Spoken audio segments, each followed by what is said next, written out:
Yung kaganapan ng birthday ni Daddy at nagluto lamang naman kami ng kaunti pasasalamat sa panibagong taon na binigay nga sa kanya ni Lord. Bali, eto, katanghalian ate ko, bago maganap yung dapat maganap, yung birthday nga pala ni Daddy, ayan, at kasama ko nga pala yung kapatid ko at lumabas nga muna kami. Konti kasing pinapabili si Daddy, pero bago yun, ayan, at nagtambay nga muna kami dyan sa may K-Coffee. Tamang-tama nga yung pagtambay namin dyan mga ate ko dahil pagkapasok talaga namin ay bumuhos naman talaga yung malakas na ulan. Ang pagkalis namin ay napakainit tapos biglang buhos ng ulan ay nako hindi na talaga maintindihan. Tanging naiintindihan ko lang at hindi ko talaga makakalimutan ay yung issue talaga sa flood control.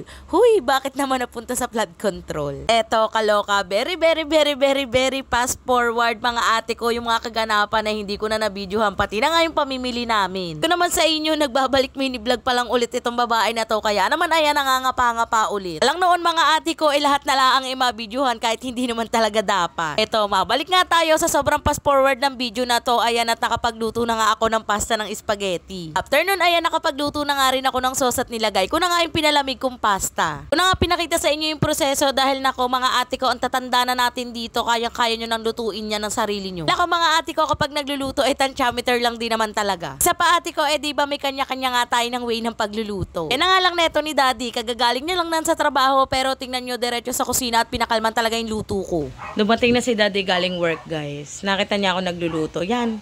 Kada nagluluto talaga ako nakikialam talaga yan siya. Yun naman siya yung nagluluto dito sa bahay. Kaya tingin niya, luto niya lang perfect. Ganon. Ayan mga ate ko, naluto na nga niya yung pansit. Kitang-kita nyo naman, napakalaki ng kawali pero kunti lang talaga yung laman dahil kunti lang talaga yung niluto namin. Kasi talaga niyan maghanda, ako lang talaga yung nagpilit sa kanya. Yung luto ni Daddy na pansit guys. Yung pinakalamanan niya na niluluto ko.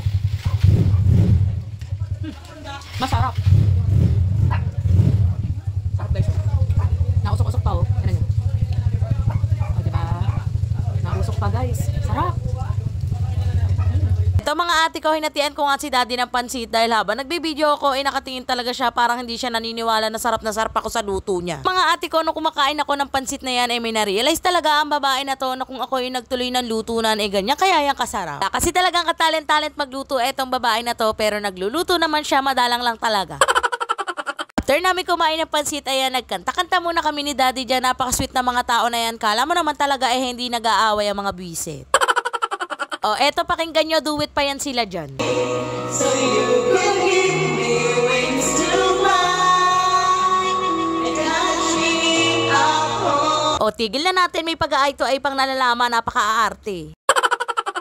Forward, eto nung kinagabihan naman after namin mag-video, okay, ayan, yung mga pamangkin ko, pati si Iya ay nagbigay nga ng letter kay Daddy. Ibang sweet din naman talaga ng mga pamangkin ko nung gabing yan na para bang nagsasabi na mag-grocery na ulit kayo at pengi na ulit kami ng pasalubong, ganun. Yan, binabasa nga ni Daddy yung mga letter nila pero hindi ko na nga ipaparinig sa inyo dahil napaka-chismosan nyo naman para pakinggan pa yun. At lang mga ate ko, pare-pares lang din naman kasi mga nasa letter, baka magsawa lang kayo kaya wag na lang. Forward, eto, dumating na nga yung mga tropa ni Daddy kaya ayan, nagsimula na nga silang magsira ng atay. Tot sa inyo ka na biscuit mula pa talaga sa kabilang barangay ang mga yan. Paano, yan lang muna for today's video. Thank you for watching. See you on my next vlog. God bless.